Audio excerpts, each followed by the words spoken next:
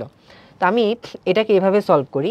দেখো এইটার OH আয়নের ঘনমাত্রা দেওয়া আছে, তার মানে POH-টা হবে কত? POH-টা হবে হচ্ছে 4 মাইনাস লগ 3.5। তাহলে POH-টা হবে হচ্ছে 4 মাইনাস লগ 3.5। তার মানে POH এর ভ্যালুটা হচ্ছে, আমরা যদি বলি এখানে 3 পয়েন্ট সামথিং, 3 পয়েন্ট সামথিং, তাহলে PH এর ভ্যালুটা কত হবে? 10 পয়েন্ট সামথিং, কিন্তু 11-র কম। তোমার যে 4টা অপশন ছিল এই ম্যাথের জন্য, 4টা অপশনের একটাই ছিল 10 পয়েন্ট সামথিং, ওইটাই তো অ্যান্সার। এটা কি 10 পয়েন্ট সামথিং ছাড়া অন্য কিছু হইতে পারবে? পারবে না। তো তোমাকে পরীক্ষার সময় এ ধরনের বুদ্ধিগুলো অ্যাপ্লাই করতে হবে। প্রশ্ন কঠিন আসবে, দু একটা প্রশ্ন কঠিন আসবে, বাট তুমি যদি স্মার্টলি প্রিপারেশন নাও, তুমি ওই প্রশ্নটাকেও অ্যান্সার করে আসতে পারবা। আর তুমি যদি প্রশ্নটাকে অ্যান্সার করে আসতে পারো, তোমার রেজাল্ট ভালো হবে, নাম্বার ভালো হবে। নাম্বার ভালো হলে ভালো মেডিকেল কলেজে চান্স হবে ইনশাল্লাহ। ওকে, তোমরা পারবে, টেনশন নিও না, ঠিক আছে? এই যে আবার দেখো, হ্যাঁ, কোনটা হচ্ছে আমাদের এই তোমার অম্লীয় বাফার, ঠিক আছে?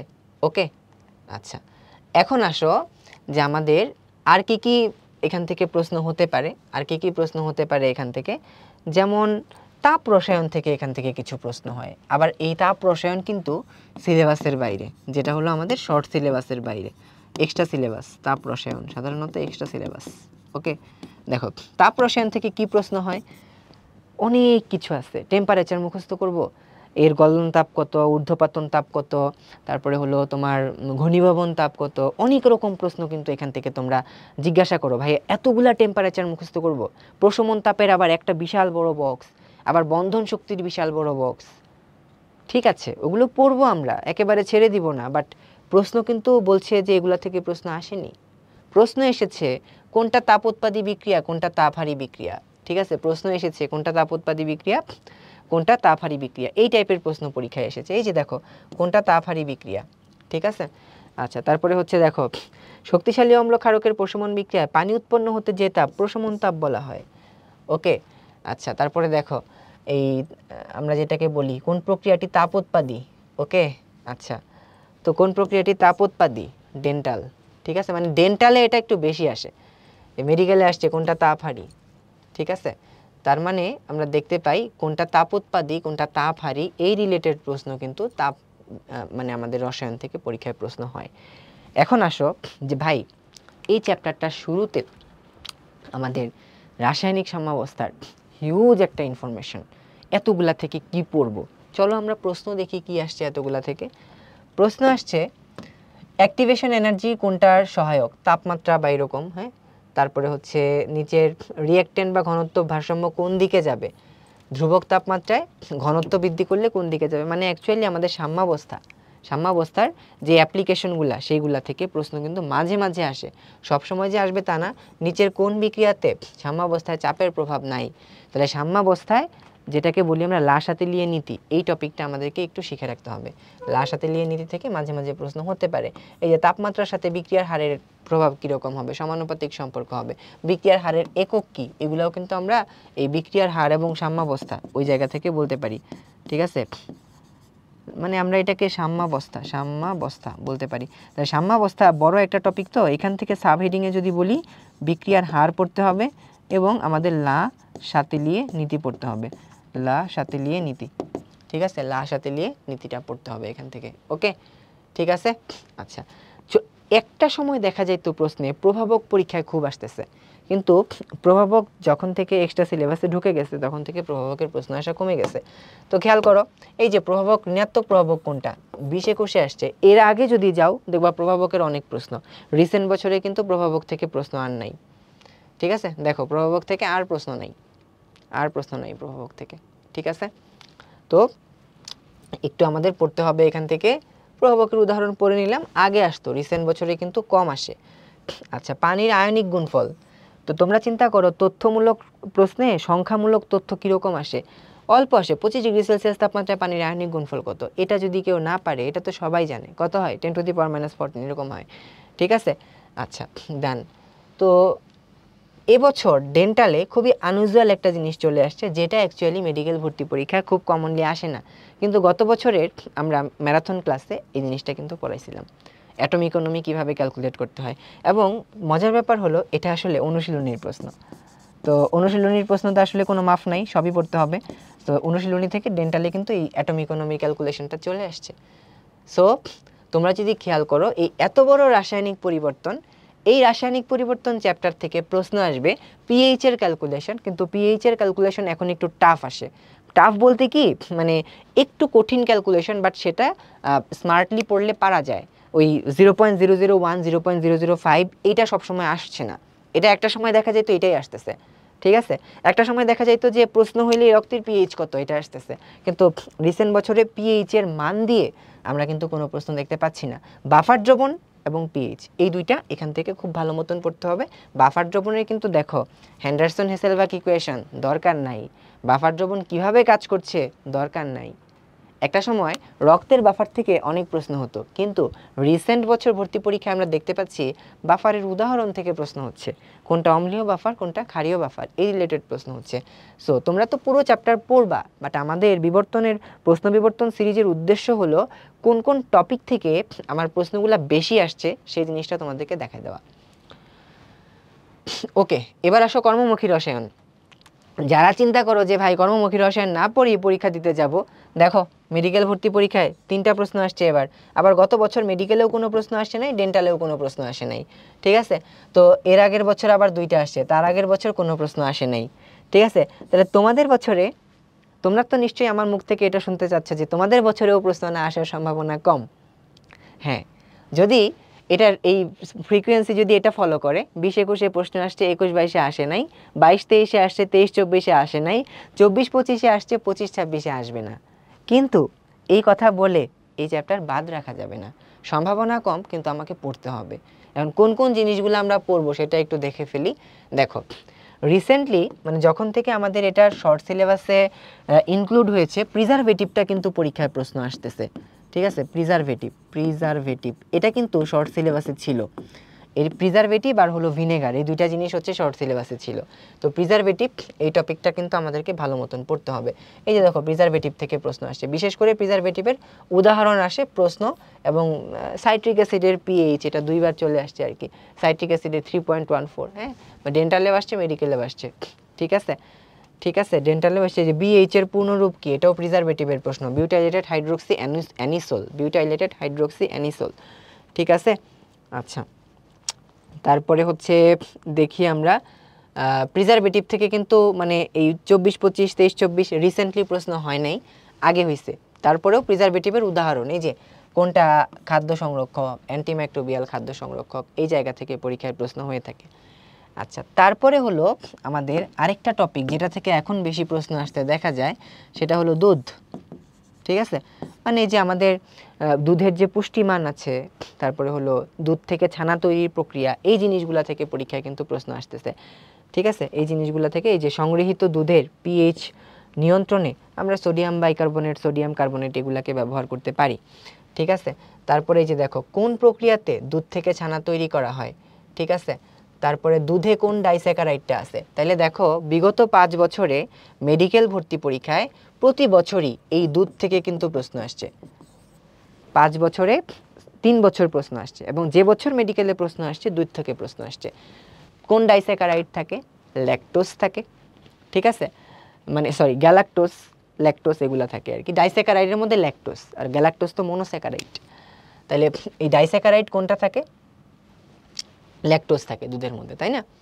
আচ্ছা, তো এটাকে বলে থাকি আমরা কি দুগ্ধ চিনি বলা হয়ে থাকে আর কি। হ্যাঁ, আচ্ছা, তারপর যদি আমরা খেয়াল করি এখান থেকে যে দুধ থেকে ছানা তৈরি হয় কোন প্রক্রিয়ার মাধ্যমে? কোয়াগুলেশন প্রক্রিয়ার মাধ্যমে দুধ থেকে ছানা তৈরি হয়ে থাকে আর কি। হ্যাঁ, আচ্ছা, সংগ্রহিত দুধের পিএইচ নিয়ন্ত্রণে কি ব্যবহার করা হয়? কি ব্যবহার করা হয়? এই যে বাইকার্বনেট বা কার্বনেট। তাহলে দুধ এটা কিন্তু রিসেন্ট বছরের ভর্তি পরীক্ষাতে আমরা ইম্পর্টেন্ট দেখতে পাচ্ছি। এরপরে রিসেন্ট বছর ভর্তি পরীক্ষায় আরেকটা যে জায়গা থেকে রেগুলার বেসিসে প্রশ্ন আসতেছে সেটা হচ্ছে সাসপেনশন কোয়াগুলেশন। ঠিক আছে, সাসপেনশন কোয়াগুলেশন মানে যেটাকে বলে থাকি আমরা কলয়েড ইমালশন, এই জিনিসগুলা থেকে পরীক্ষায় প্রশ্ন হয়। তা আমি স্পেসিফিক্যালি বলে ফেলি কলয়েড। ঠিক আছে, এখান থেকে পরীক্ষায় রিসেন্ট বছরে প্রশ্ন বেশি আসতেছে। ঠিক আছে, colloid emulsion, colloid and emulsion. ঠিক আছে, এই যে দেখো সাসপেনশনের উদাহরণ কি? সোডিয়াম ক্লোরাইড দ্রবণের বৈশিষ্ট্য কি, এটাও এই সাসপেনশন কোয়াগুলেশন এই টপিক থেকেই আসছে। অন্ত্রের ইমেজিংয়ে বেরিয়াম সালফেট, এটাও সাসপেনশন, ঠিক আছে। ওকে, আচ্ছা, নিচের কোনটা কলয়েড ইমালশন নয়, ঠিক আছে। আচ্ছা, তারপরে হলো এটা তো দুধের, হ্যাঁ, কোয়াগুলেন্ট, এটাও কলয়েড ইমালশনের সাথে, তার মানে কলয়েড ইমালশন, এটা থেকেও কিন্তু রিসেন্ট বছরের প্রশ্ন আসতেছে, ঠিক আছে। আচ্ছা, এবারে আসো আরেকটা টপিক, যেটা হলো ভিনেগার। এটা থেকে ডেন্টালে প্রশ্ন হয়, মেডিকেলে খুব হয় না। গাজন প্রক্রিয়া কোন পরিবর্তন, ভিনেগার মধ্যে আমরা দেখে থাকি আমাদের হচ্ছে ইথানল তৈরি হয় আর কি, হ্যাঁ। আচ্ছা, তারপর এখান থেকে এই যে ডেন্টালে দেখো, হ্যাঁ, আর্দ্র বিশ্লেষণে কোন এনজাইম ব্যবহার করা হয়, তার মানে ভিনেগার, এটা ডেন্টাল এক্সক্লুসিভ, ডেন্টালে বেশি আসতেছে, কিন্তু মেডিকেল ভর্তি পরীক্ষা এটা থেকে প্রশ্ন হয় নাই। সো মেডিকেল ভর্তি পরীক্ষায় রিসেন্টলি যদি বলি, এই কলয়েড ইমালশন সাসপেনশন কোয়াগুলেশন যে টপিকটা আছে, এই টপিকটা থেকে বিভিন্ন উদাহরণ থেকে প্রশ্ন হয়, এবং দুধ এই জায়গাটা থেকে পরীক্ষায় প্রশ্ন হয়েছে।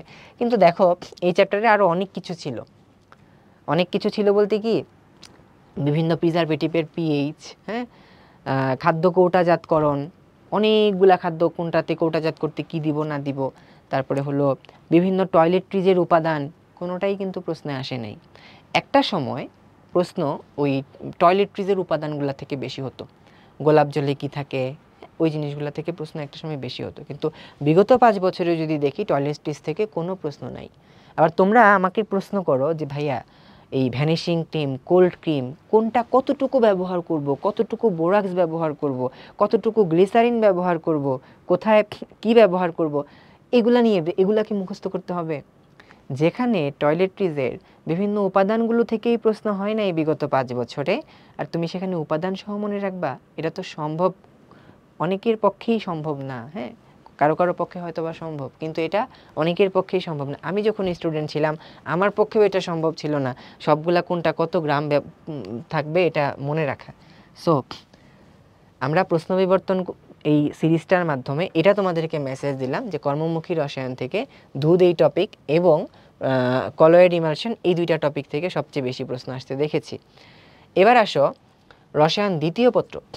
সাধারণত মেডিকেল ভর্তি পরীক্ষায় ম্যাট, মেডিকেল অ্যাডমিশন টেস্টে রসায়ন দ্বিতীয় পত্র থেকে অধিক প্রশ্ন আসবে, এবং এই রেশিওটা বিগত 5 বছরে আমরা দেখতে পাই মোটামুটি 14, 15, 16 এরকম প্রশ্ন দ্বিতীয় পত্র থেকে হয়, প্রথম পত্র থেকে প্রশ্ন একটু কম হয়। তো দেখি দ্বিতীয় পত্র থেকে প্রশ্ন, দ্বিতীয় পত্র থেকে প্রশ্ন পরিবেশ রসায়ন। পরিবেশ রসায়ন থেকে প্রশ্ন কিছু কিছু ম্যাথ আসতে পারে পরীক্ষায়।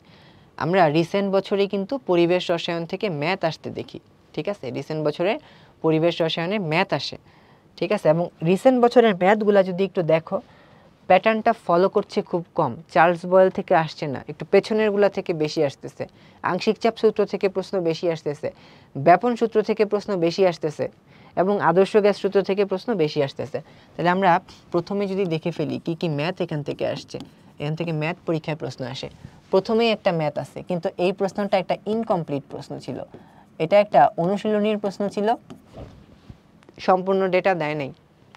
উদ্দীপকে এখানে আর্দ্র গ্যাস যার এটার যেই চাপ ছিল এবং বাষ্প চাপ কত ছিল এটা বলে দেওয়া ছিল না, ঠিক আছে। আচ্ছা, তারপরে হচ্ছে দেখো যে ম্যাথ আর কি কি আসছে, ম্যাথ আসছে হচ্ছে যে এসটিপিতে আয়তন কত এবং মোল ভগ্নাংশ, এই যে দেখছো বলছি না মোল ভগ্নাংশ কত, এটা অনেকে চিন্তা করতে পারো এরকম এটা ক্যালকুলেটর ছাড়া কিভাবে করব, এটাকেও কিন্তু ক্যালকুলেটর ছাড়া করা সম্ভব, ঠিক আছে, এটাকেও ক্যালকুলেটর ছাড়া করা সম্ভব। আমরা একটু যদি দেখে ফেলি কিভাবে এটাকে ক্যালকুলেটর ছাড়া করা সম্ভব, হ্যাঁ, দেখো এখানে অক্সিজেনের মোল সংখ্যা বের করব, কার্বন ডাইঅক্সাইডের মোল সংখ্যা বের করব প্রথমে।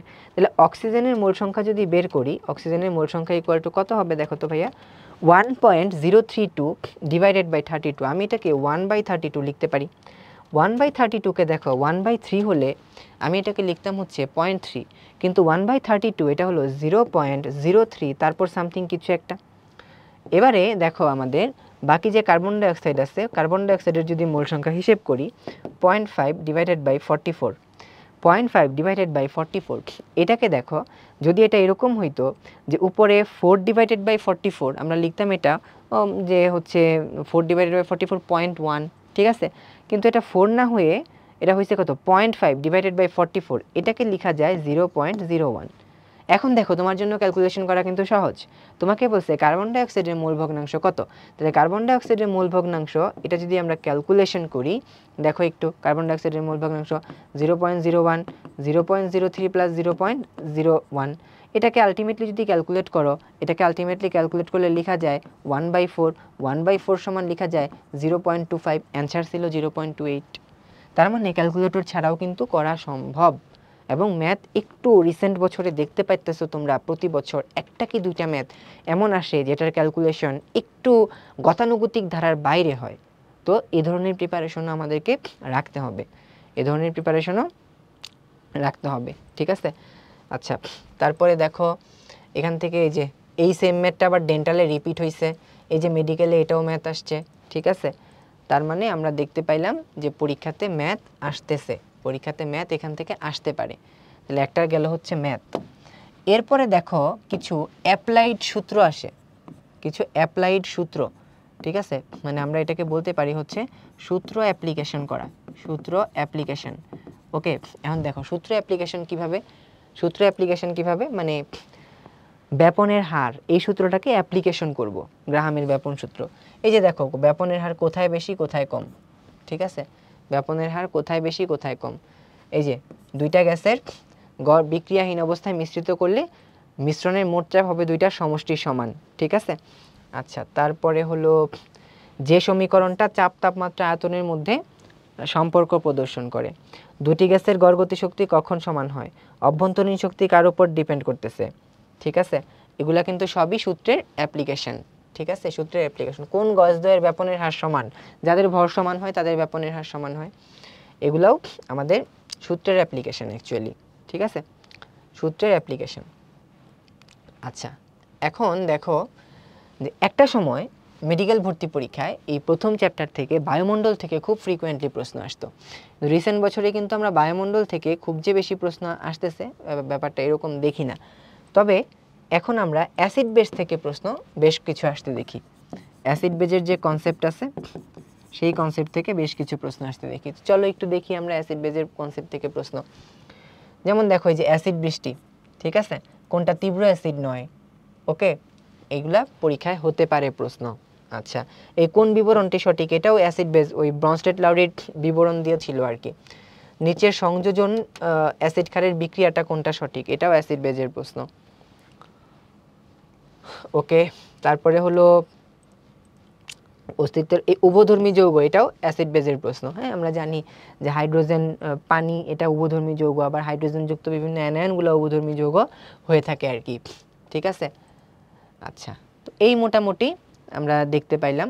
এখন এই চ্যাপ্টারের এই অ্যাসিড বেজের যে প্রশ্নগুলা হয়, এই প্রশ্নগুলা কিন্তু একটু মানে থিওরিটিক্যাল প্রশ্ন। অ্যাসিড বেজের থিওরিটিক্যাল প্রশ্ন। তোমাদের যে ঝামেলাগুলা মনে হয় যে কোনটা লুইস অ্যাসিড, কোনটা আর্হেনিয়াস অ্যাসিড, কোনটা লুইস অ্যাসিড নয়, কোনটা লুইস বেজ নয়, উদাহরণ বেস প্রশ্ন কিন্তু একটু কম আসছে, কিন্তু অ্যাসিড বেজের থিওরিটিক্যাল প্রশ্ন কিন্তু এখান থেকে আমরা বেশি আসতে দেখেছি। আচ্ছা, এরপরে এই চ্যাপ্টারে আমাদের একটা এক্সক্লুসিভ জিনিস হলো বায়ু দূষণ, ঠিক আছে। এই বায়ু দূষণ থেকে দেখবা বেশ কিছু প্রশ্ন আসছে। এই যে ফটোকেমিক্যাল স্মোক, বায়ু দূষণের প্রশ্ন। তারপর হাইড্রোকার্বন জ্বালানি এবং কয়লার অসম্পূর্ণ দহনে, হ্যাঁ, এটা কার্বন মনোক্সাইড তৈরি হয়, বায়ু দূষণের প্রশ্ন। ক্ষতিকারক গ্রিনহাউস থেকে কে প্রভাব সুরক্ষা দেয়, বায়ু দূষণের প্রশ্ন। ডেন্টালে আসছে শ্বাসতন্ত্রে কোনটা প্রদাহ সৃষ্টি করে, সালফার ডাইঅক্সাইড, বায়ু দূষণের প্রশ্ন, ঠিক আছে। আচ্ছা, তারপরে হলো ওজোন স্তরকে ক্ষয় করে, বায়ু দূষণের প্রশ্ন। হাইড্রোজেন সালফাইড, বায়ু দূষণের প্রশ্ন। এই যে বায়ু দূষণ, ঠিক আছে। তো মোটামুটি আমরা দেখলাম যে বায়ু দূষণের প্রশ্ন খুব ফ্রিকোয়েন্টলি কিন্তু পরীক্ষায় আসতেছে, বায়ু দূষণের প্রশ্ন কিন্তু আসতেছে, ঠিক আছে। আচ্ছা, এটা সূত্রের কনসেপ্ট ছিল প্রশ্ন, ওকে। আচ্ছা, এরবারে দেখো আরেকটা জিনিস তোমাদেরকে দেখাই, সেটা হলো নাইট্রোজেন সংবন্ধন। এই টপিক থেকে অনেক দিন কোনো প্রশ্ন হয়নি, রিসেন্টলি কিন্তু এই টপিক থেকে প্রশ্ন হচ্ছে। যেমন দেখো, কোন রাসায়নিক প্রক্রিয়াটি পানিকুলের অস্তিত্বের জন্য আবশ্যক, প্রাকৃতিক নাইট্রোজেন ফিক্সেশন যেটা ছিল সেটা। তো এরকম এর আগের বছরই আসছে, বজ্রবৃষ্টির সময় কোন গ্যাসটি সক্রিয় হয়? নাইট্রোজেন গ্যাস সক্রিয় হয়ে নাইট্রিক অক্সাইড তৈরি করে। তার মানে এই দুইটা হচ্ছে নাইট্রোজেন সংবন্ধন। নাইট্রোজেন সংবন্ধন থেকে গত বছর এবং এবছর প্রশ্ন আসছে। আগে অনেক বছর প্রশ্ন হয়নি, সম্ভবত 12-13 সেশনে একটা প্রশ্ন হয়েছিল যে কোনটি মাটিতে নাইট্রোজেনের পরিমাণ বাড়ায়? উত্তর ছিল হচ্ছে ছোলা। ঠিক আছে, এই টাইপের প্রশ্ন হয়েছিল একটা সময়ে। হ্যাঁ, আচ্ছা, তো নাইট্রোজেন সংবন্ধন গেল। বায়ু দূষণ। এবারে আসো আরেকটা টপিক যেটা থেকে পরীক্ষায় আমরা ভালোই প্রশ্ন আসতে দেখেছি, সেটা হলো আমাদের ভারী ধাতুর যে দূষণ আছে সেটা, ভারী ধাতুর দূষণ। ঠিক আছে, ভারী ধাতুর দূষণ এবং পানি দূষণ, যেটা একসাথে শেষে আছে, একসাথে পড়ে ফেলি, ভারী ধাতুর দূষণ এবং পানি দূষণ। ঠিক আছে, আচ্ছা চলো, এই যে মিঠা পানির উৎস এবং ডিও পানি দূষণ। ঠিক আছে, মেডিকেলে আসছে। দেখো 21-22-এ 6টা প্রশ্ন আসছে এখান থেকে মেডিকেলে। হ্যাঁ, আবার 22-23-এ 2টা প্রশ্ন আসছে, 20-21-এ 3টা প্রশ্ন আসছে। ঠিক আছে, 23-24-এ 4টা প্রশ্ন আসছে, 24-25-এ আবার 6টা প্রশ্ন আসছে। তার মানে তোমাদের বছরেও কিন্তু 4টা-5টা এরকম প্রশ্ন আসার একটা প্রবণতা বা একটা বিবর্তন আমরা এখানে খেয়াল করতে পারছি। তো এই যে দেখো, আর্সেনিকের মাত্রা, এটা ভারী ধাতুর দূষণ। কোনটার আধিক্যে হিমোগ্লোবিন উৎপাদন? ক্রোমিয়াম। হ্যাঁ, এটার আধিক্যে হিমোগ্লোবিন উৎপাদন বাধাগ্রস্ত হয়। বিশ্ব স্বাস্থ্য সংস্থা অনুযায়ী পানীয় জলের পিএইচ কত? 6.5 থেকে 8.5 এর মধ্যে হয়ে থাকে আর কি। ঠিক আছে, আর রান্নার চুল্লিতে কোন সিলিন্ডার প্রোপেন বিউটেন থাকে? এটা মোটামুটি রেগুলার ইনফরমেশন থেকে আমরা জানি। তো এই যে খরো পানি, হ্যাঁ, আচ্ছা, আর এই পরম শূন্য তাপমাত্রা, এটাও কিন্তু সূত্রের প্রমাণ আর কি। ঠিক আছে, ব্যাপন প্রক্রিয়া, এটাও সূত্রের প্রমাণের মধ্যেই বলতে পারো বা সূত্রের অ্যাপ্লিকেশনেই বলতে পারো। তার মানে এই এত বড় পরিবেশ রসায়ন অধ্যায়, এখান থেকে তোমরা যদি স্পেসিফিক বলি, ম্যাথগুলা কি আসছে? ম্যাথগুলা আসছে হচ্ছে আদর্শ সমীকরণ যেটা আছে, আদর্শ গ্যাস সমীকরণ যেটা আছে, ওইটা থেকে ম্যাথ আসছে। মোল ভগ্নাংশের ম্যাথ আসছে। এই দুইটাই কিন্তু বেশি। হ্যাঁ, মানে মেডিকেল ভর্তি পরীক্ষায় বিগত 5 বছরে এই দুইটা সূত্র থেকেই ম্যাথ আসছে। ঠিক আছে, বয়েলের সূত্র বলো, চার্লসের সূত্র বলো, অ্যাপ্লিকেশন দিয়ে প্রশ্ন আসছে, ডিরেক্টলি ম্যাথ কিন্তু আসে নাই। ঠিক আছে, আচ্ছা, সো এই চ্যাপ্টার মোটামুটি একটু ডাইভার্সিফাইড, মোটামুটি সব টপিক থেকেই প্রশ্ন হয়। তারপরেও এই বায়ু দূষণ, পানি দূষণ, ভারী ধাতুর দূষণ, অ্যাসিড বেস, এইগুলা থেকে পরীক্ষায় একটু বেশি ফ্রিকুয়েন্টলি প্রশ্ন হয়। ওকে, এবার আসো অর্গানিক কেমিস্ট্রি। অর্গানিক কেমিস্ট্রি থেকে দেখো একটা জিনিস, 20-21-এ ডেন্টালে কোনো প্রশ্ন হয় নাই, মেডিকেলে 2টা প্রশ্ন হয়েছে, কিন্তু 21-22-এ 9টা প্রশ্ন হয়েছে, 22-23-এ 9টা প্রশ্ন হয়েছে, 23-24-এ 6টা প্রশ্ন হয়েছে, 24-25-এ 5টা প্রশ্ন হয়েছে। তাইলে আমরা দেখতে পাচ্ছি আস্তে আস্তে কিন্তু কমছে, 9টা থেকে 6টা, 6টা থেকে 5টা, অ্যান্ড এই 5 থেকে আমার ধারণা বাড়বে, তোমাদের বছরে বাড়বে, 5-এর কম আসবে না, বাড়বে। ঠিক আছে, এবং এই অর্গানিকের প্রশ্নগুলো যদি খেয়াল করো, প্রশ্নগুলো কেমন হয় দেখো। প্রশ্ন বলল, নিচের কোনটি উত্তপ্ত লৌহের উপস্থিতিতে অ্যাসিটিলিন উৎপন্ন করে? ঠিক আছে, কোনটা উত্তপ্ত লৌহের উপস্থিতিতে অ্যাসিটিলিন উৎপন্ন করে? ঠিক আছে, আচ্ছা, তো সাধারণত অর্গানিকের প্রথম যেই প্রশ্নটা হয়, এটাকে আমি বলতে চাই হচ্ছে বিক্রিয়া থেকে প্রশ্ন হয়। এখন দেখো, অর্গানিকের বিক্রিয়া থেকে কীরকম প্রশ্ন হবে? বিক্রিয়া থেকে কি প্রশ্ন হবে যে কোনো একটা বিক্রিয়া দিয়ে বলবে এই বিক্রিয়াটা পূর্ণ করো, এরকম প্রশ্ন হবে না। প্রশ্ন কিন্তু এরকম হয় না, গ্রসলি তোমাদের কাছে জানতে চায় এখানে কি তৈরি হয়, এখানে কি তৈরি হয়। যেমন প্রথমটা, উত্তপ্ত লৌহের উপস্থিতিতে নিচের কোনটি উত্তপ্ত লৌহের উপস্থিতিতে অ্যাসিটিলিন দ্বারা উৎপাদিত হয়? বেনজিন। তাহলে এটা বিক্রিয়া থেকে আসলো। ঠিক আছে, এটা বিক্রিয়া থেকে আসলো। সংকেত, এই দেখো, এটাও কিন্তু একটা বিক্রিয়া। ঠিক আছে, এটাও কিন্তু একটা বিক্রিয়া। তো ইলেকট্রন আকর্ষণ প্রতিস্থাপন বিক্রিয়া নিচের কোন ক্রমটি সঠিক? এটা অ্যাকচুয়ালি যে প্রশ্নটা আসছিল, এটা হলো সক্রিয়তার যেই ক্রম ছিল সেই ক্রম অনুযায়ী ছিল আর কি। হ্যাঁ, তো এখানে প্রথমে নাইট্রোবেনজিন হয়, তারপরে হচ্ছে এখানে আমাদের যেটা অ্যানিলিন সেটা উৎপন্ন হয়। তো সক্রিয়তা দেখা যায় যে অ্যানিলিনের বেশি হয়, কারণ হলো ইলেকট্রন আকস্মিক প্রতিস্থাপন বিক্রিয়া তো বলয় সক্রিয়কারী গ্রুপ থাকে ওখানে, আর নাইট্রোমূলক তো মেটা নির্দেশক গ্রুপ, তো এটা বলয়কে নিষ্ক্রিয় করে, সো এটার সক্রিয়তা বেনজিন থেকে কম হয়। এই রিলেটেড প্রশ্ন কিন্তু পরীক্ষায় হয়েছে। ওকে, আচ্ছা এই দেখো বিক্রিয়া থেকে প্রশ্ন দেয় কোনটা কার্বিলামিন বিক্রিয়া দেয়, ইথানল এবং ইথানোয়িক অ্যাসিড উভয়ের সাথে বিক্রিয়া করে কোনটা, সোডিয়াম। তার মানে এগুলো সবই বিক্রিয়ার প্রশ্ন আর কি, ঠিক আছে, সবই এগুলা বিক্রিয়ার প্রশ্ন। নিচের কোন যৌগটি অ্যামোনিয়াকাল সিলভানাইটের দ্বারা সাদা পদক্ষেপ দেয়, এটা হলো কে দেয়, অ্যালডিহাইড দেয় অ্যামোনিয়াকাল সিলভানাইটের দিয়ে সাদা পদক্ষেপ। আমাদের যে অ্যালকাইন 1 আছে সেটা দেয়, এটা অ্যান্সার অ্যালডিহাইডই ছিল। কোন অ্যালকোহলটি নিরোধিত হয়ে অ্যালকিন গঠন করতে পারে না, অ্যালকোহল থেকে কি যদি অপসারিত হয় তখন আমার অ্যালকিন তৈরি হয়, পানি অপসারিত হলে অ্যালকিন তৈরি হয়। এখন পানি যে অপসারিত হবে অ্যালকোহল থেকে, একটা কার্বনের জায়গা থেকে হাইড্রোক্সিল যাবে, আরেকটা থেকে হাইড্রোজেন যাবে। তাহলে আমরা দেখব যে অ্যালকিন যদি উৎপন্ন করতে হয় আমার কমপক্ষে 2 কার্বনের অ্যালকোহল লাগবে। তো এটা 1 কার্বনের অ্যালকোহল হলে অ্যালকিন গঠন করতে পারবে না, এটাই অ্যান্সার ছিল। এটার অ্যান্সার ছিল হচ্ছে মিথানল, অ্যাকচুয়ালি রিঅ্যাকশনের প্রবলেম। আচ্ছা তারপর দেখো এখান থেকে কোন বিক্রিয়ায় অ্যালডিহাইড মূলক মিথিলিন মূলকে রূপান্তরিত হয়, ক্লিমেনশন বিজারণ বিক্রিয়া, ঠিক আছে। আচ্ছা তারপরে অসম্পৃক্ত জৈব যৌগ শনাক্তকরণের বিকারক কোনটা, এটা শনাক্তকরণে পড়ে গেছে। কোনটা অ্যালডোল ঘনীভবন বিক্রিয়া দেয়, ঠিক আছে, এটাও আমাদের বিক্রিয়ার মধ্যে পড়ে, ঠিক আছে। আচ্ছা তারপরে হলো ডিকার্বক্সিলেশন বিক্রিয়ার প্রধান উৎপাদ কি, অ্যালকেন হয় প্রধান উৎপাদ, ঠিক আছে। ওকে, তারপরে হলো দেখতে পাচ্ছি এই কোন যৌগটি জলীয় সোডিয়াম হাইড্রোক্সাইডের সাথে বিক্রিয়া করে না, এটাও বিক্রিয়া থেকে প্রশ্ন।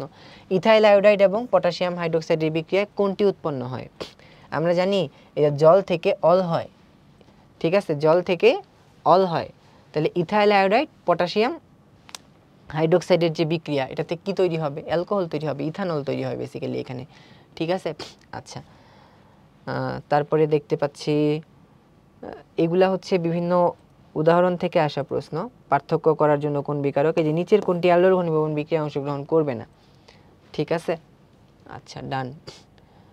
তারপরে হলো ডাও প্রণালীতে কি উৎপন্ন করা হয়, ফেনল উৎপন্ন করা হয়, ঠিক আছে। আচ্ছা এই তাহলে দেখতে পাইলাম আমরা বিক্রিয়া থেকে প্রশ্ন হয়, কিন্তু বিক্রিয়া থেকে প্রশ্নটা কেমন হয়, নামীয় যে বিক্রিয়াগুলো আছে এই রিলেটেড প্রশ্ন হয়ে থাকে আর কি, ঠিক আছে। আচ্ছা এবারে আসো আমাদের আরেকটা যেটা প্রবলেম এখান থেকে প্রশ্ন হয় শনাক্তকরণ, এইটা মেডিকেল ভর্তি পরীক্ষার জন্য অর্গানিক থেকে সবচেয়ে ইম্পর্টেন্ট টপিক বললেও ভুল হবে না। শনাক্তকরণ এটা তোমার পরীক্ষায় প্রশ্ন হয়, মোটামুটি ভালোই পরীক্ষায় এখান থেকে আমরা প্রশ্ন আসতে দেখে থাকি, ঠিক আছে।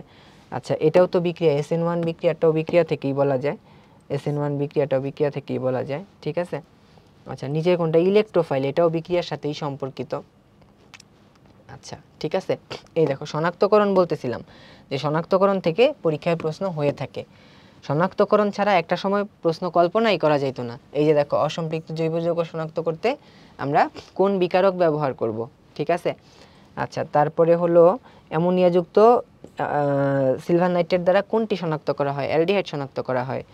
ওকে, এই কার্যকরীমূলক শনাক্তকরণ এটাকেও শনাক্তকরণের মধ্যে ফেলা যায়। আর এই অপ্রতিসম অ্যালকিন যেটা এটা বিক্রিয়ার মধ্যে ফেলা যায়। হ্যাঁ, ওই যে আমরা মার্কোনিকভ নীতি যখন পড়ি ওই জিনিসটা হচ্ছে অপ্রতিসম অ্যালকিন কোনটা এটা। আচ্ছা তারপরে যদি তুমি খেয়াল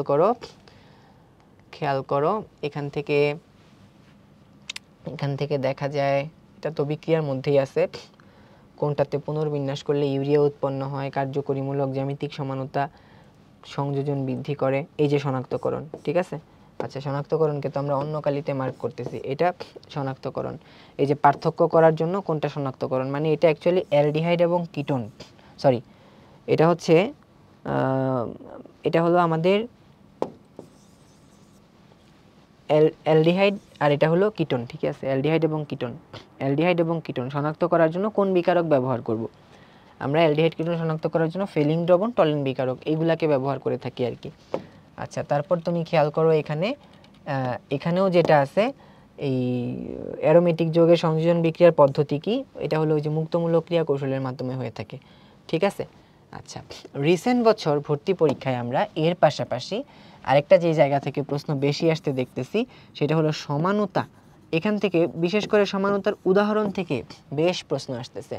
এই যে জ্যামিতিক সমানতার শর্ত কি, হিগজিন 3 কোন ধরনের সমানতা প্রদর্শন করে, ঠিক আছে, এগুলা কিন্তু সমানতার প্রশ্ন আর কি। হ্যাঁ, আচ্ছা, এই যে অর্থ সমাণু প্যারা সমাণু এগুলাকে অর্থ প্যারা নির্দেশক গ্রুপকে আলাদা করে বলতে চাই, এটা উদাহরণের মধ্যে ফেলি আমি। তো যাই হোক, তারপরে হলো এই কিটোইনল সমানতা, ঠিক আছে, সমানতার প্রশ্ন, মানে সমানতা এই ইথার এবং কিটোন কোন ধরনের সমানতা দেখায়, এই কিটোইনল টটোমারিতে কোনটা প্রদর্শন করবে, এটা প্রোপানন ছিল আর কি অ্যান্সার। ডাইমিথাইল ইথার এবং ইথানল কার্যকরীমূলক সমানতা দেখায়, ঠিক আছে। আচ্ছা, দুইটা কাইরাল কেন্দ্র বা অপ্রতিসম কার্বন, এটা হলো আমাদের আলোক সমানতার উদাহরণ। ওকে, কোনটা আলোক সক্রিয় যৌগ, আলোক সমানতার উদাহরণ, ঠিক আছে। জ্যামিতিক সমানতা কে দেখায়, এ টটোমার কে, টটোমার হলো এটা কিটোন আছে ইনল গঠন যেটা, সেটা টটোমার হয়, ঠিক আছে। ওকে, ডান, ঠিক আছে। তাহলে এই সমানতা থেকে কিন্তু পরীক্ষায় প্রশ্ন হয় উদাহরণ দিয়ে কোনটা কি ধরনের সমানতা দেখাচ্ছে এটা, এবং আলোক সক্রিয় সমানতা থেকে প্রশ্ন হয় যে আমাদের কোনটা আলোক সক্রিয় সমাণু বা কোথায় কাইরাল কার্বন আছে কোথায় কাইরাল কার্বন নাই, এ ধরনের টপিক থেকে। এবারে আসো আমাদের সেটা হলো একটা সময় কিন্তু এই কার্যকরীমূলক থেকে প্রশ্ন অনেক দিন আসে নাই, কিন্তু রিসেন্ট বছরে দেখতে পাই আমরা এই কার্যকরীমূলকের প্রশ্ন আবার আসা শুরু হয়েছে। যেমন দেখো, এই ইথানোয়িক অ্যানহাইড্রেটের সংকেত কি, কার্যকরীমূলক, ঠিক আছে, এটা কার্যকরীমূলকের প্রশ্ন। তারপরে হচ্ছে এই কার্যকরীমূলকের সাথে এটা রিলেটেড, কোন কার্যকরীমূলকটি অগ্রগণ্য হবে, ওই যে আমরা দেখি না যে একটা অগ্রগণ্য ক্রম আছে নামকরণের ক্ষেত্রে যেটা প্রাধান্য দিয়ে থাকি আর কি, ওই যে আমাদের একটা ক্রম দেওয়া আছে, ক্রম থেকে যেটা অগ্রগণ্য হয় সাধারণত অ্যাসিডমূলকগুলা বেশি অগ্রগণ্য হয়, সেটাই অ্যান্সার হয়। নাইট্রাইল কার্যকরীমূলক কোনটা, কার্যকরীমূলকের প্রশ্ন, ঠিক আছে। আচ্ছা, তারপরে হচ্ছে দেখো এই নাইট্রাইল কার্যকরীমূলক কোনটা, কার্যকরীমূলক প্রশ্ন, কোনটিতে অ্যালকোহল এবং অ্যাসিড উভয়ই বিদ্যমান, কোনটিতে অ্যালকোহল এবং অ্যাসিড উভয়ই বিদ্যমান, ল্যাকটিক অ্যাসিড ছিল উত্তর। হ্যাঁ, এটার মধ্যে অ্যালকোহল মূলকও আছে, আমাদের হচ্ছে এই অ্যাসিড মূলকও আছে, ঠিক আছে। আচ্ছা, তো এই মোটামুটি কার্যকরীমূলকের প্রশ্ন। তারপরে আসো আরেকটা যেটা প্রশ্ন হয় পরীক্ষায়, আরেকটা যেটা পরীক্ষায় আমরা প্রশ্ন হইতে দেখি সেটা হচ্ছে শুরুর ভূমিকার অংশটুকু আছে না, এখানকার কিছু উদাহরণ পরীক্ষায় প্রশ্ন হয়, কিছু উদাহরণ পরীক্ষায় প্রশ্ন হয়। আচ্ছা, কিছু উদাহরণ প্রশ্ন হবে পরীক্ষায়। হ্যাঁ, আচ্ছা, উদাহরণ থেকে প্রশ্ন হয়। আচ্ছা, উদাহরণের আগে আমরা একটু দেখে নিই অর্থপ্যারা সমানুর প্রশ্ন, অর্থপ্যারা মেটা, অর্থপ্যারা, এটা থেকে পরীক্ষায় রিসেন্টলি খুব ফ্রিকোয়েন্টলি প্রশ্ন আমরা আসতে দেখতেছি, ঠিক আছে। এই যে কোন মূলকটি অর্থপ্যারা নির্দেশক গ্রুপ, ঠিক আছে। তারপরে হলো, তারপরে দেখো এখানে অর্থপ্যারার প্রশ্ন নাই, জৈব যৌগে হাইড্রোজেন, হাইড্রোজেন, তারপরে এই যে সক্রিয়তা বৃদ্ধি করছে, যারা অর্থপ্যারা নির্দেশক গ্রুপ তারা সক্রিয়তা বৃদ্ধি করে, ঠিক আছে। এই যে অর্থপ্যারা নির্দেশক গ্রুপ, তার মানে অর্থপ্যারা নির্দেশক গ্রুপ থেকে কিন্তু পরীক্ষায় প্রশ্ন হয়ে থাকে, ঠিক আছে, অর্থপ্যারা নির্দেশক গ্রুপ থেকে পরীক্ষার প্রশ্ন হয়ে থাকে। আচ্ছা, তারপরে আসো যে আমাদের বিভিন্ন উদাহরণ থেকে প্রশ্ন হয়, উদাহরণ, হ্যাঁ, বিভিন্ন উদাহরণ, উদাহরণের প্রশ্ন কেমন, যেমন এই যে ডিনামাইট তৈরিতে কি ব্যবহার করা হয়, উদাহরণ বা ব্যবহার, উদাহরণ বা ব্যবহার, এগুলো একসাথেই বলা যায়, কোনটার ব্যবহার কোথায় কোনটার উদাহরণ কি, হ্যাঁ, এগুলোকে একসাথেই বলা যায়। আচ্ছা, তারপরে হচ্ছে উদাহরণের প্রশ্ন, বেনজিন কার্বন কার্বন বন্ধন দৈর্ঘ্য কত, এই যে কোনটিতে হাইড্রোজেন নাই, উদাহরণের প্রশ্ন, হাইড্রোজেন অ্যাটম নাই কোনটাতে, উদাহরণের প্রশ্ন, ঠিক আছে, মানে হাইড্রোজেন বিহীন জৈব যৌগ আর কি। পুনর্বিন্যাস, কোনটি পুনর্বিন্যাসের ফলে ইউরিয়া উৎপন্ন হয়, এটা অ্যাকচুয়ালি বিক্রিয়ার সাথে রিলেটেড। হ্যাঁ, মানে ওই ফেনল আর হচ্ছে ফর্মালডিহাইড এই দুইটা মিলে ইউরিয়া উৎপন্ন হয়, ঠিক আছে। এই যে ডেটলের মূল উপাদান কি, ডেটলের মূল উপাদান কি, এটাও কিন্তু উদাহরণের প্রশ্ন, ঠিক আছে। ডেটলের মূল উপাদান কি, উদাহরণ, হ্যাঁ, ক্লোরোজাইলিনল, এটাও কিন্তু উদাহরণ, ডেটলের মূল উপাদান ক্লোরোজাইলিনল, উদাহরণ। পচা মাছের গন্ধ কিসের জন্য হয়ে থাকে, মিথাইল অ্যামিনের জন্য। ওষুধ রূপে নাইট্রোগ্লিসারিন ব্যবহার করা হয়, উদাহরণ। পাকা কমলার সুগন্ধের কারণ কি, অক্টাইল অ্যাসিটেট, উদাহরণ। তার মানে আমরা দেখতে পাইলাম উদাহরণ থেকে অর্গানিক কেমিস্ট্রির কিন্তু প্রশ্ন হয়েছে। ঠিক আছে, তাহলে দেখো এই এত বেশি অর্গানিক কেমিস্ট্রি, এখান থেকে আমাদের কি কোনো রিঅ্যাকশনের মেকানিজম আসছে? আসে নাই। কোনো টেম্পারেচার আসছে? আসে নাই। কোনো চাপ আসছে? আসে নাই। তা তোমরা যে জিনিসটা নিয়ে প্যানিক করো ভাইয়া, এত এত টেম্পারেচার, এত এত চাপ মুখস্থ করতে হবে কি না, একটা উদাহরণ আমরা কিন্তু চাপ এবং টেম্পারেচার থেকে আসতে দেখি নাই।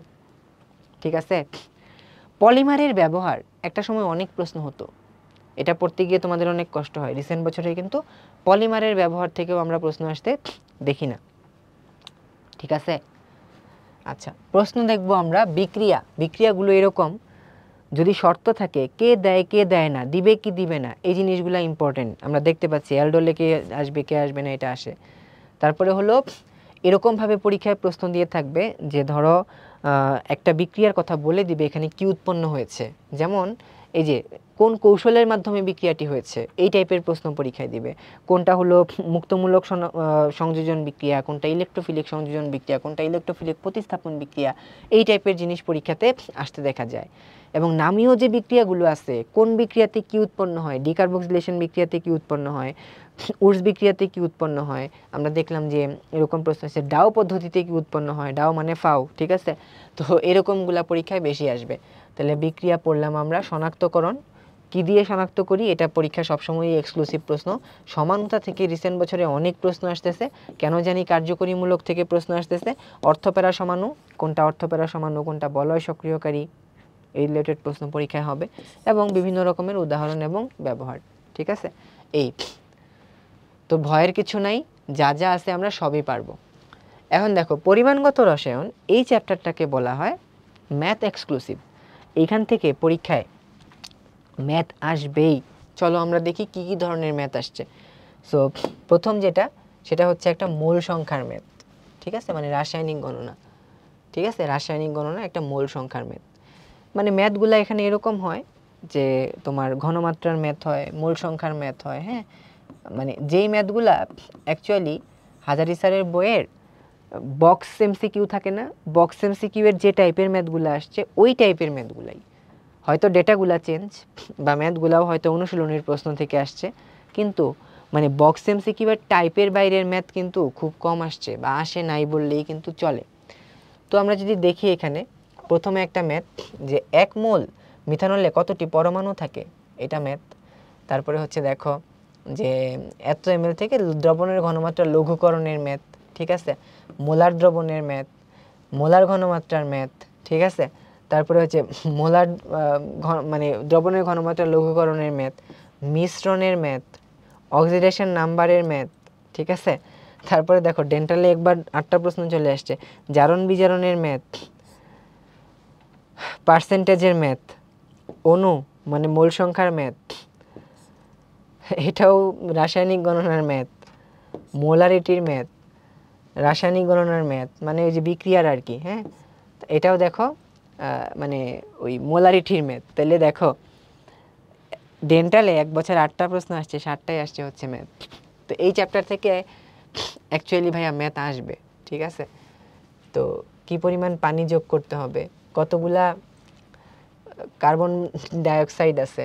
ঠিক আছে, মানে মোল সংখ্যার ম্যাথ। এটা হলো দ্রবণের ঘনমাত্রা লঘুকরণের ম্যাথ, এটাও মোল সংখ্যার ম্যাথ।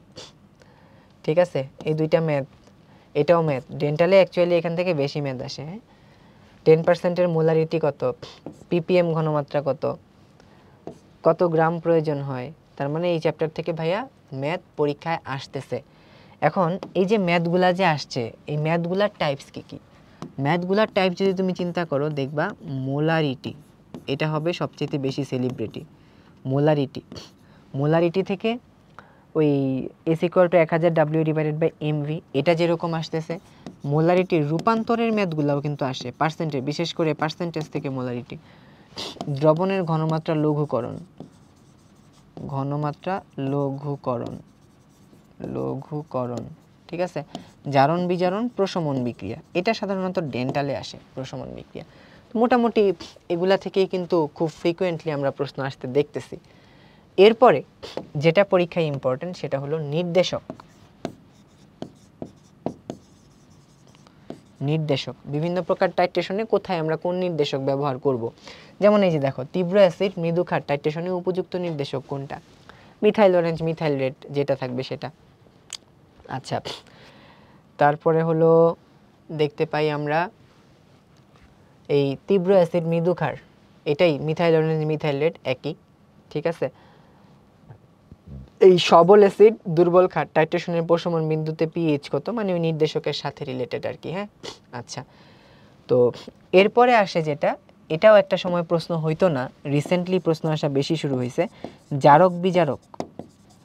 জারক বিজারক এটা বিক্রিয়া থেকে চিহ্নিত করতে দেয় অথবা উদাহরণ দেয়। জারক বিজারক, এই যে দেখো নিচের কোনটা? গ্যাসীয় বিজারক। নিচে এই বিক্রিয়াটিতে বিজারক কোনটি, ঠিক আছে। আচ্ছা, তারপরে হলো জারণ বিজারণ থেকে জারণ মান যোজনী শূন্য, এটাও জারণ বিজারণের আন্ডারে ফেলা যায়। বিজারক পদার্থের বৈশিষ্ট্য কোনটি? গ্যাসীয় বিজারক কোনটি? সামঞ্জস্যতা বিক্রিয়া কোনটি? এটাও কিন্তু একটা জারণ বিজারণ বিক্রিয়া থেকেই আসছে। তার মানে জারক বিজারক জারণ বিজারণ বিক্রিয়ার উদাহরণ থেকে কিন্তু প্রশ্ন হচ্ছে। আরেকটা হলো প্রাইমারি স্ট্যান্ডার্ড পদার্থ, সেকেন্ডারি স্ট্যান্ডার্ড পদার্থ, এই রকমের এই মাঝে একটা ডেন্টালে আসছে, ঠিক আছে, ডেন্টালে আসছে যে এটা কি। ওকে, তো এই মোটামুটি হচ্ছে আমাদের এখান থেকে ম্যাথগুলাকে ঠিকমতো করতে হবে। কোন ম্যাথগুলা করব? হাজারি স্যারের বইয়ের পকেট এমসিকিউ এর ম্যাথ, ওইগুলা করলেই বেশিরভাগ ক্ষেত্রে এগুলো ফিল আপ হয়ে যায়। নির্দেশক এবং জারক বিজারক এই জিনিসগুলোকে ভালো মতো পড়লে এই চ্যাপ্টারটাও কিন্তু কমপ্লিট হয়ে যায়। দেখো, বেয়ার ল্যাম্বার্ট সূত্র কোনো প্রশ্ন কিন্তু এখান থেকে আসে নাই। জারণ বিজারণ সমতাকরণ, যেটা তোমরা অনেক ভয় পাও, এখান থেকেও কিন্তু কোনো প্রশ্ন ভাইয়া আসে নাই, ঠিক আছে। ওকে, ডান। এবং দেখো এখান থেকে তড়িৎ রসায়ন, এটা মেডিকেল ডেন্টালের জন্য মানে একটা করে প্রশ্ন মাঝে মাঝে আসে, মাঝে মাঝে আসে না। গত বছর আসে নাই, এবছর আসতে পারে। সো এইখান থেকে পরীক্ষায় যেই টাইপের প্রশ্নগুলা হয়ে থাকে এগুলা হচ্ছে আমরা বলে থাকি এখানে সেলিব্রিটি কোশ্চেন হচ্ছে অ্যানোড ক্যাথোড। বিভিন্ন রকমের যে সেলগুলো আছে সেই সেলগুলার যে অ্যানোড ক্যাথোড আছে সেই অ্যানোড ক্যাথোড এখান থেকে পরীক্ষায় প্রশ্ন হয়। তো অ্যানোড ক্যাথোড দেখো আমরা একটু দেখে ফেলি। অ্যানোড ক্যাথোড, অ্যানোড ক্যাথোড এই হাইড্রোজেন ফুয়েল সেলের অ্যানোড ক্যাথোড রূপে গ্রাফাইট ব্যবহার করা হয়, এটা আসছে পরীক্ষায়। একই প্রশ্ন রিপিট হয়েছে, এই যে দেখো হাইড্রোজেন ফুয়েল সেল, মানে অ্যানোড ক্যাথোড আসছে কিন্তু এটা বারবার হাইড্রোজেন ফুয়েল সেল থেকেই আসছে, ঠিক আছে। আচ্ছা, আবার এই হাইড্রোজেন ফুয়েল সেলের ক্ষেত্রে ইএমএফ কত, লেড সঞ্চয়ী কোষের ক্ষেত্রে অভ্যন্তরীণ রোধ কত, ঠিক আছে। তো এগুলো আসতেছে। আবার দেখো এই চ্যাপ্টার থেকে না মানে যখন যেই জায়গা থেকে এক ছোট ছোট প্রশ্ন, তো রিপিটেশন আসলে আসে না, যেরকম একটা ক্লাস্টার টপিক যেখান থেকে প্রশ্ন আসবেই বলা ডিফিকাল্ট।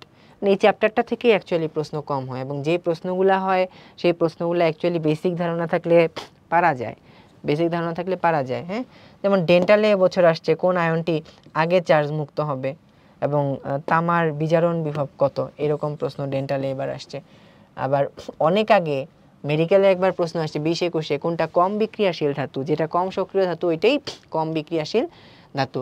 আবার দেখো 21-22 আবার উদাহরণ থেকে শুরুর দিক থেকে আসছে, পরিবাহিতা অর্ধপরিবাহী এগুলা থেকে আসছে। পরিবাহিতার সিজিএস সিস্টেমে একক কি? পার ওহম, আমরা জানি তাই না, রোধের বিপরীত রাশি, এই জন্য পার ওহম।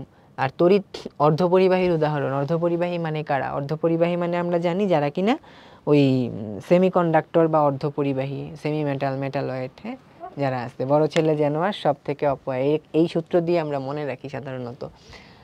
সো এই মোটামুটি তড়িৎ রসায়ন চ্যাপ্টারটা মোটামুটি ভালো করে যদি পড়তে চাও, আমাদের যেই ধাতু সক্রিয়তা সিরিজটা আছে এই ধাতু সক্রিয়তা সিরিজটাকে ভালো মতন আয়ত্ত করতে হবে। তো এটা থেকেই বেশিরভাগ প্রশ্ন আমরা এখান থেকে অ্যান্সার করে ফেলতে পারবো। অর্থনৈতিক রসায়ন, তো তোমরা অনেকেই ভয় করো যে ভাইয়া অর্থনৈতিক রসায়ন তো হিউজ একটা চ্যাপ্টার, কি রেখে কি পড়বো। তো এটা থেকে যদি আমরা দেখি, মেডিকেলটা দেখি আগে, ডেন্টালটা পরে দেখব। দেখো 20-21 প্রশ্ন আসছে, 21-22 প্রশ্ন নাই, 22-23 প্রশ্ন নাই, 23-24 প্রশ্ন নাই। আবার 24-25 প্রশ্ন আসছে। আবার 24-25 যেই প্রশ্নটা আসছে এটা অ্যাকচুয়ালি না আসার মতোই, কারণ যেটা আসছে যে বর্জ্য রিসাইক্লিংয়ের প্রধান সুফল কী পাওয়া যায়, এটা অ্যাকচুয়ালি কমন সেন্স, উৎপাদন খরচ কমে বা এরকম কিছু একটা ছিল আর কি অ্যান্সার, ঠিক আছে। তো ডেন্টালেও প্রশ্ন নাই। তো এখন তো বাকি যে প্রশ্নগুলো আসছে, প্রশ্নগুলো কেমন হয়েছে দেখি। ভূত্বকে কোন ধাতুটি সবচেয়ে বেশি আছে? অ্যালুমিনিয়াম। এটাকেও এই চ্যাপ্টার থেকে গেট আউট করে দেওয়া যায়, ওই পর্যায় সারণীতে নিয়ে যাওয়া যায়। কয়লার সবচেয়ে কোন উপাদানটা ক্ষতিকারক? সালফার, কারণ সালফার ডাইঅক্সাইড করে। চামড়া ট্যানিংয়ে কি ব্যবহার করা হয়? ক্রোমিয়াম সালফেট ব্যবহার করা হয়। ঠিক আছে। ইউরিয়ার অন্তর্বর্তীকালীন যৌগ কোনটা? কার্বামেট। ইথেনের শতকরা পরিমাণ, এই প্রশ্নটা মনে রাখা কঠিন। ন্যানোকণার পরিসর, এটাও রেগুলার প্রশ্ন। ঠিক আছে। তার মানে আমরা দেখতে পাচ্ছি এখান থেকেও কিন্তু রিপিটেশন প্রশ্ন মানে বিগত 5 বছরে নাই বললেই চলে, বা খুবই র্যান্ডম একটা দুইটা প্রশ্ন কিন্তু এখান থেকে চলে আসতেছে। তো দেখো প্রশ্নগুলা কেমন হয়েছে। প্রশ্নগুলা এরকম হয়েছে, স্পেশাল কোনো উপাদান, যেমন কয়লার সবচেয়ে ক্ষতিকারক উপাদান, চামড়া ট্যানিংয়ে কি ব্যবহার করছি। ঠিক আছে। অন্তর্বর্তী যৌগ কি হয়েছে। এগুলা বেসিক্যালি ডেন্টাল স্পেশাল কোশ্চেন আর কি। মেডিকেলে এখান থেকে যে ধরনের প্রশ্নগুলো হয় খুবই বেসিক। তো বিগত 5 বছরে 3টা প্রশ্ন আসছে মেডিকেলে। একটা হয়েছে বর্জ্য রিসাইক্লিং, এটা না আসার মতোই। কয়লার ক্ষতিকারক উপাদান, এটা বলতে পারো মেডিকেলে আসা একমাত্র প্রশ্ন। ঠিক আছে। আর অ্যালুমিনিয়াম, এটাও তো আগে চলে গেছে। তার মানে অর্থনৈতিক রসায়নে তোমরা যে ভয়গুলা পাও, ভাইয়া এত পার্সেন্টেজ, এত জিনিস, কোনটা কি কাজে ব্যবহার করতেছি, এত কিছু আসলে পরীক্ষায় কিন্তু রিফ্লেকশন হয়নি। রিসেন্ট বছরে অর্থনৈতিক রসায়ন থেকে প্রশ্ন হয়নি। পরপর 3 বছর কোনো প্রশ্ন হয়নি। গত বছর যে প্রশ্নটা হয়েছে এটা আসলে না হওয়ার মতোই। সো অর্থনৈতিক রসায়ন মোটামুটি বলা যায় এখন একটু কম গুরুত্বপূর্ণ। কিন্তু একটা সময় অর্থনৈতিক রসায়ন থেকে 3টা 4টা 5টা এরকম প্রশ্ন আসতে দেখা গেছে। হ্যাঁ, আমরা প্রশ্ন বিবর্তনে দেখলাম অর্থনৈতিক রসায়ন থেকে প্রশ্ন আসছে না, কিন্তু এর মানে এই না যে তুমি অর্থনৈতিক রসায়ন পড়বা না। তোমাকেও অর্থনৈতিক রসায়ন কিন্তু পড়তে হবে। সো এরই মাধ্যমে আমরা প্রশ্ন বিবর্তন দেখার মাধ্যমে দেখলাম কোন কোন ক্লাস্টার থেকে প্রশ্ন হয়। প্রশ্ন আসার একটা ক্লাস্টার আছে। তুমি যখন পড়বা কেমিস্ট্রি পড়ার সময় ওই ক্লাস্টারগুলোকে ভালো মতন পড়তে হবে। আর অনুশীলনীর প্রশ্নগুলোকে খুব ভালো মতন গ্র্যাব করতে হবে এখন থেকেই। তুমি যদি প্র্যাকটিস করো, রেগুলার ক্লাস করো, ইনশাআল্লাহ তোমার জন্য কেমিস্ট্রির 25টা কোশ্চেন অ্যান্সার করা কোনো ব্যাপারই হবে না। ইনশাআল্লাহ আমরা সবগুলা প্রশ্নের উত্তর ভর্তি পরীক্ষায় পারবো। সবার জন্য শুভকামনা জানিয়ে এখানেই শেষ করছি।